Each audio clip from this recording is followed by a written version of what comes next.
It's time for your morning tea. It's time for your morning tea. Today's morning tea is loosen your grip. Again, loosen your grip. Okay, so it's been a controversy about this Botham case, right?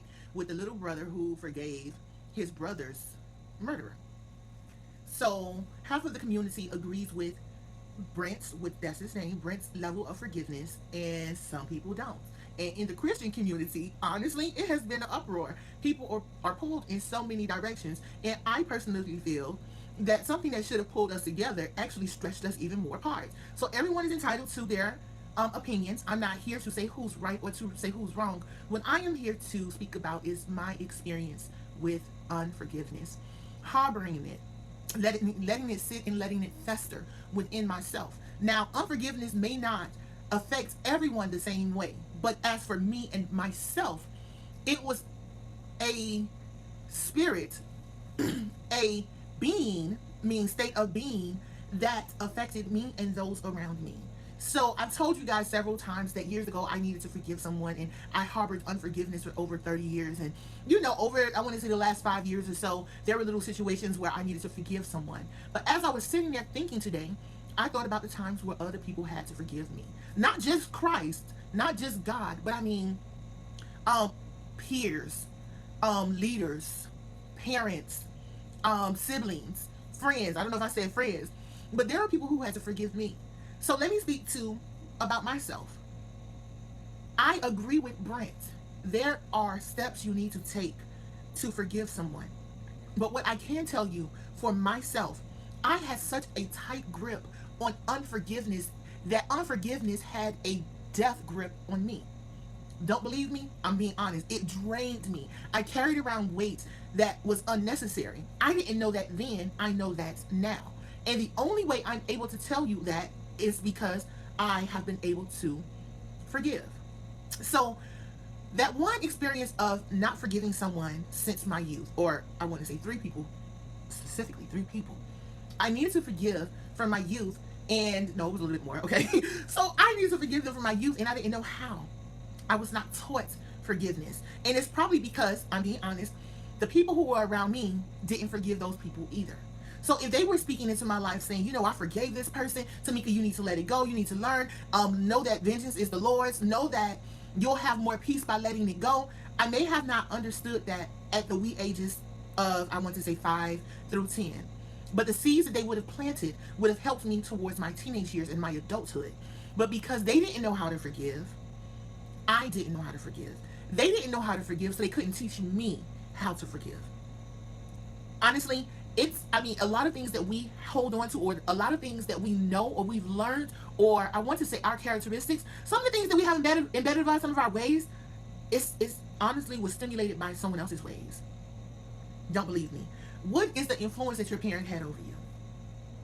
I promise you, there are some things that you just can't break the habit of doing because your parent did it that way. So I was around people who wouldn't forgive certain people, and their anger or their inability to forgive that person or a few people led me to not be able to forgive because I didn't know how. I was young. And then in my older ages, it had festered, it had took root in me. So I walked around angry, upset. And the funny thing is that the people who I was upset with were never the ones who experienced my anger. They never received the consequences of the unforgiveness that had taken root in me. It was other people who came in contact with me. So I had a spiritual parent. Oh my God. Her job in my life was so tremendous that, like, I don't owe her my life. But let me tell you something. She played a tremendous role in my life. My aunt played a tremendous role. There were so many people that played a tremendous role in my life. But it wasn't until I met my spiritual parent, who basically was better than me. You know how your parents say, oh, you think that you're bad, but there's someone better than you? Oh, she was better than me because she wasn't angry, but she knew how to handle me.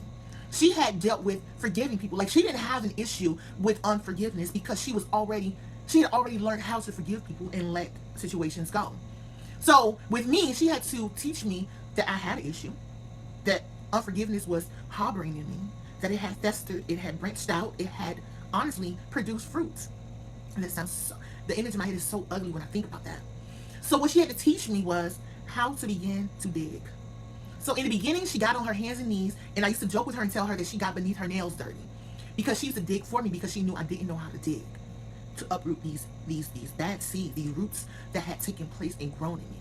She knew I didn't know how to do that. So then, after she started digging by asking probing questions, I will just basically say for you guys, translate it for you. After she started digging, she called me over and had me start digging with her. Eventually, she got up and had me start digging for myself. So translate that. So basically, she started asking me probing questions, those deep, intimate, ugly questions.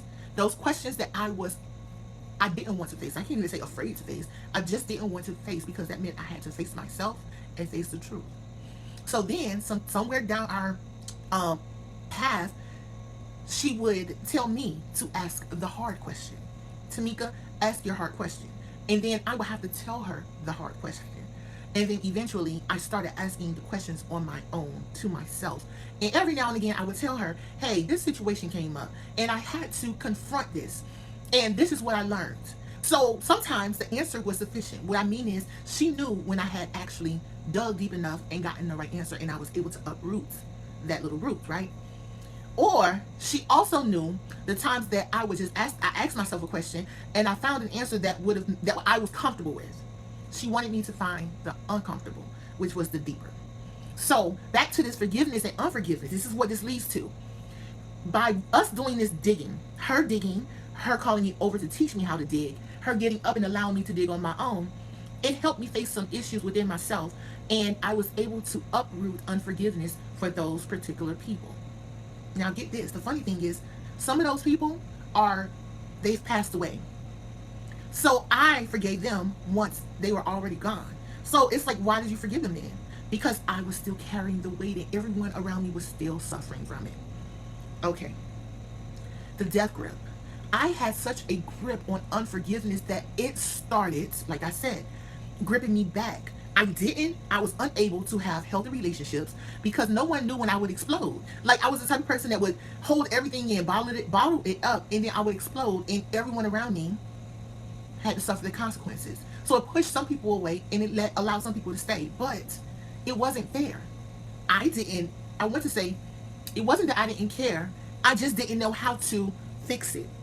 So I can apologize and I can give you my sincere, genuine apology. But if I continue with the same cycle, how am I actually sorry? How am I apologetic? How am I genuine about this situation that I actually did? To the person on the receiving end, there's no way. There's no way. Okay. So with the situation with with the Botham trial. So I agreed with Brent's decision to forgive this woman. And I agreed with it because I knew what it was to carry a weight around for decades. And it was a weight. And I didn't know how heavy that weight was until I was able to let go. Meaning I dug and I uprooted and I confronted. Now, I am not that person who is quick to forgive. I am much quicker than I was before. So within the last year or so, I realized that I still have to process situations and I have to let go. And since I've learned to let go quicker, I am much lighter. I am free.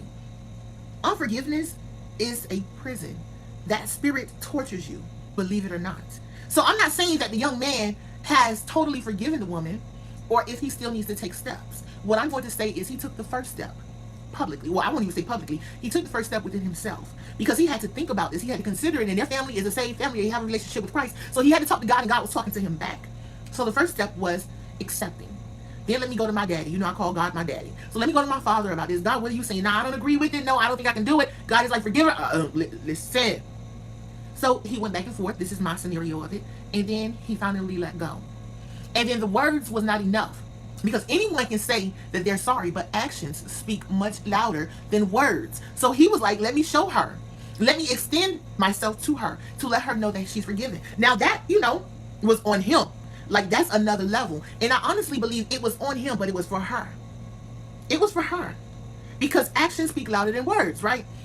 Did you see the way that she ran up to him and hugged him? Okay, so let's get off of this case. What I'm going to say is, loosen your grip. The tighter that you have the grip on unforgiveness, the tighter that death grip is on you. Like, you can Google it. They say that unforgiveness causes illnesses. Like, it says cancer, I'm not certain about stress and high blood pressure. It causes a lot. So it's not an easy task, but it's doable. It's accomplishable. You can attain it. You gotta practice. Like, practice makes perfect. I'm telling you, the work that I had to do, because like when the spiritual parent, the mentor, came into my life, it wasn't an easy task for her. It wasn't overnight. It took years. When I tell you years, it took years of working with me, wanting to give up because stubborn was I stubborn. I was stubborn. I was stuck in my way, stuck, just stuck. Like the woman that was bowed over for 18 years, stuck. I was stuck. I was in my position. I wasn't moving. It was what it was. And guess what? I was saved. I was saved, and I still harbored unforgiveness and the forgiveness and the lack thereof. I literally held on to that because I didn't know how to let go. I'm not saying I wanted to hold on. I just didn't know how to let go. And the other thing I didn't know was that it was okay to let go. Now that I am practicing forgiveness and I'm able to do it so much faster than I was before, I have experienced a sense of freedom. Honestly, like you're gonna laugh at this, but and you won't even believe that I'm telling the truth. But the truth is that since I've been able to forgive, and I mean some hard forgiveness. We're not talking about somebody basically called me out of my name or someone stole $15 from me or something. We're not talking like that. We're talking about some major forgiveness. And don't get me wrong, no sin is greater than the other. No sin is greater than the other. I'm going to just put that out there. But I had to deal with some unforgiveness. And now it's easier to do so. And guess what? Now that I have forgiven, I don't know, like I search myself to see if there's anyone that I haven't forgiven. Even myself. I have to search myself to say to me, have you not forgiven yourself for some of the things that you've done? I question myself and I search myself, so I'm still doing the hard work. But during this time right now, I am forgiven. I am clear. I have a pure heart. My hands are clean. My mind is clear. Like, it's a beautiful feeling. The best way and the only way I can describe how I feel right now or the state of being that I am in, I feel like I'm in a field of sunflowers and orchids. The sun is shining. Every now and again, there is sun showers. But it's welcoming because it brings coolness.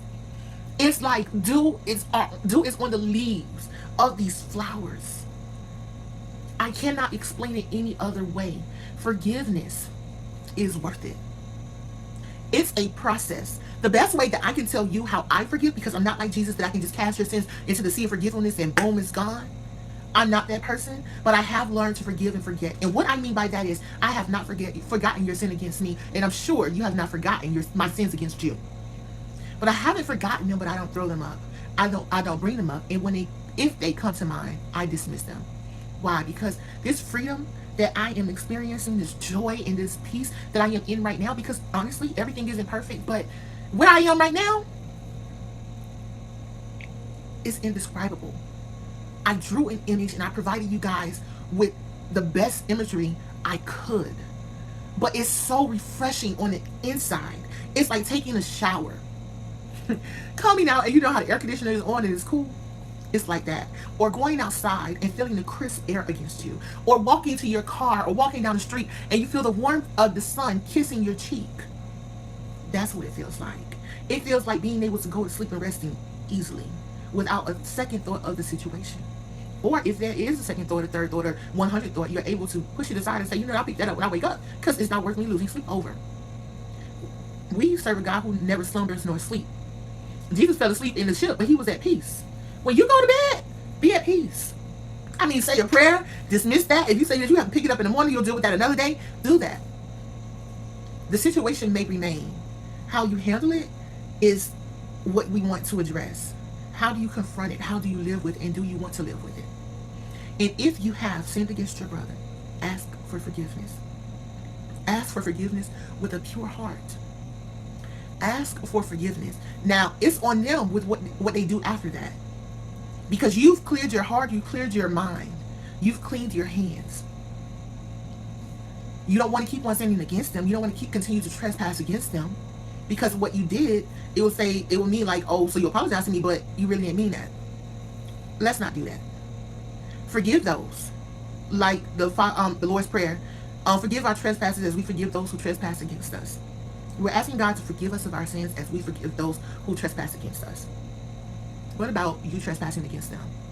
Add that to it. I'm not saying change the Lord's Prayer, but ask God to forgive you of all your sins. Sins of omission, sins of commission. If you know the sin seriously, call it out. Call that thing out. because the truth is your sin will call you out.